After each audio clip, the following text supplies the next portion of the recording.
تو دیکھتا ہے کہ شیر آ رہا ہے. تو شیر جب قریب آیا تو اس نے کہا کہ میں محمد صلی اللہ علیہ وسلم کے امتی ہوں، غلام ہوں، دین کی تقاضے کے لے کر نکلا ہوں. کشتی ہمارا غرق ہو گیا ہے، ہمیں اپنی جماعت سے ملنا ہے، مجھے جماعت سے ملا دو. یہ کہہ کر وہ اس شیر پر سوار ہو گئے. سوار شیر ان کو جو ہے جنگل پار کرا کر آبادی تک پہنچا دیتے ہیں.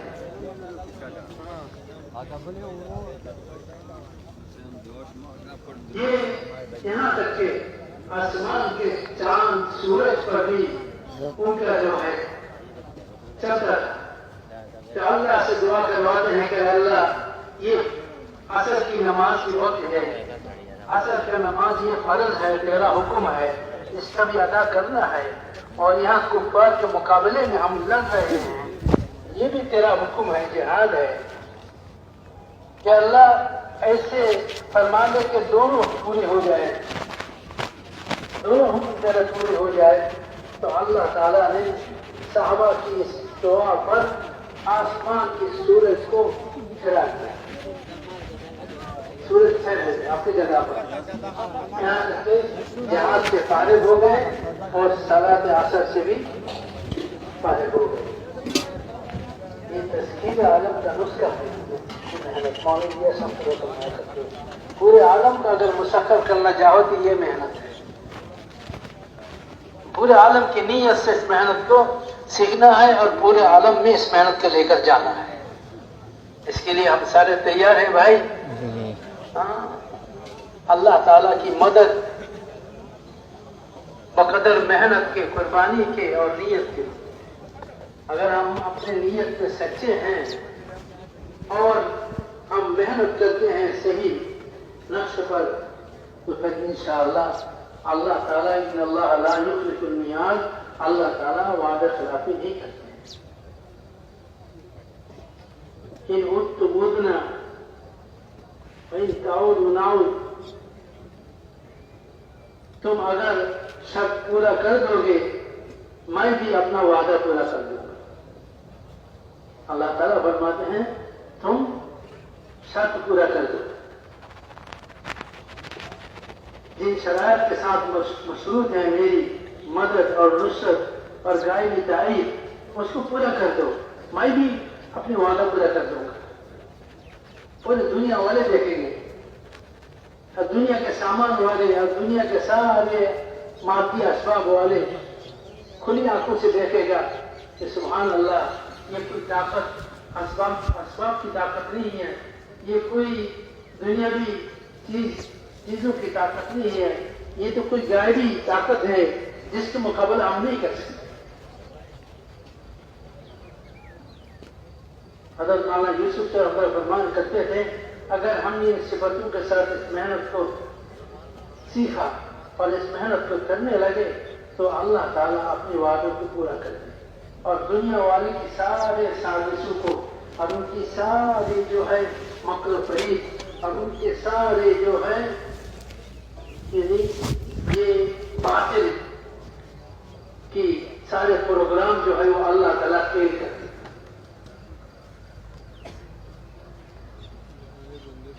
اللہ تعالیٰ فیل کر دے گا اور ان کی سازشوں کو انہی پر اللہ تعالیٰ استعمال فرما دیں گے.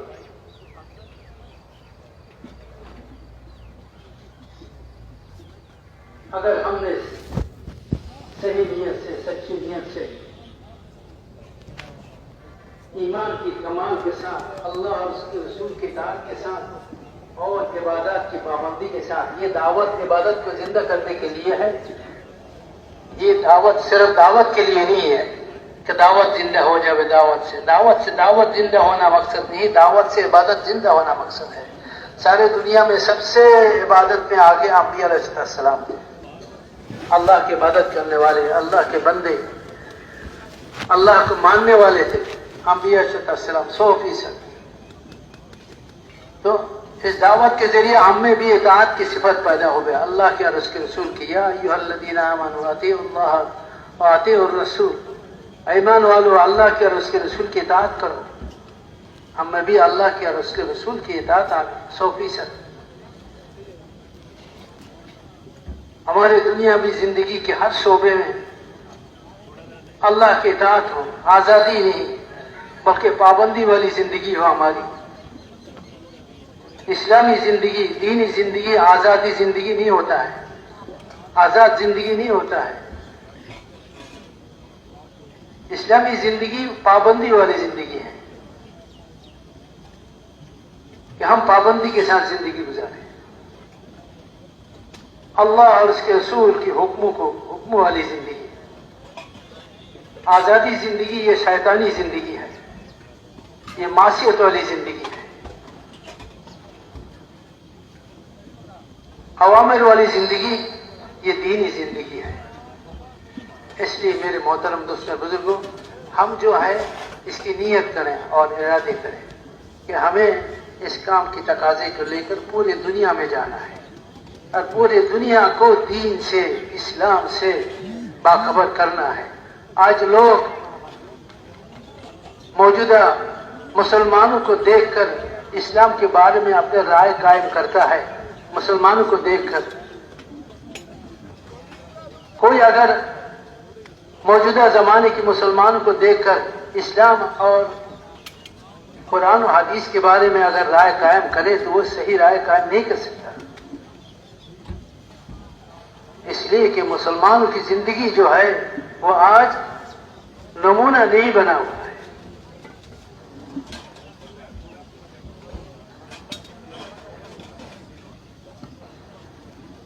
ہم لوگ جو سن 83 میں سن 83 میں امریکہ میں گئے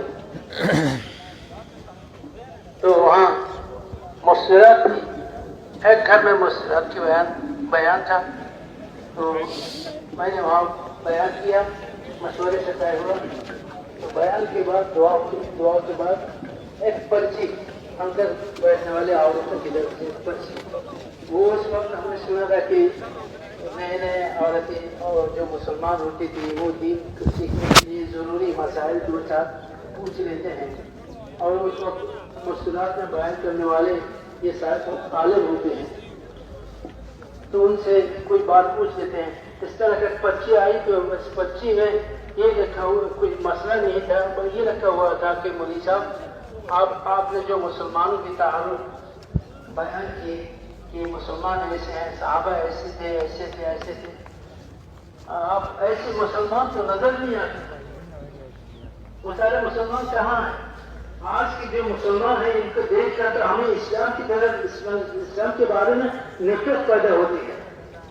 ہم نے جس اسلام کے بارے میں سن کر پڑھ کر سوچ کر اپنی خاندانی آبائی دین کو چھوڑا، اب یہاں آ کر ہم نے دیکھا کہ ہم نے جن راستوں کو چھوڑ کر آئے ہیں مسلمان اسی راستوں پر مر مٹ رہے ہیں. اب تو ہمیں بڑی حسرت ہو رہی ہے کہ ہم نے اپنے آبائی مذہب کو چھوڑا، دین کو چھوڑا اسلام کے لیے، اور یہ مسلمان مر رہے ہیں ہماری والی طریقہ اور ہماری والی جو زندگی کو اختیار کرنے کے لیے. تو ہم نے کیوں اپنے آبائی مذہب کو چھوڑا؟ اچھا، وہ جو آپ مسلمانوں کے بارے میں کہہ رہے ہیں وہ مسلمان دنیا میں موجود ہے اس وقت؟ تو ہم نے ہماری طرف سے یہ جواب دی گئی کہ مسلمان درگور کہ مسلمان تو قبر میں چلے گئے، اور مسلمانی جو ہے وہ قرآن میں ہے، حدیث میں ہے، زندگیوں میں نہیں ہے. مسلمانی یہ قرآن و حدیث میں ہے اور مسلمان قبروں میں ہے. مسلمان تو صحابہ تھے،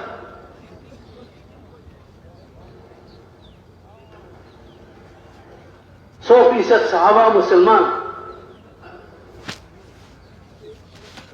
100% مسلمان.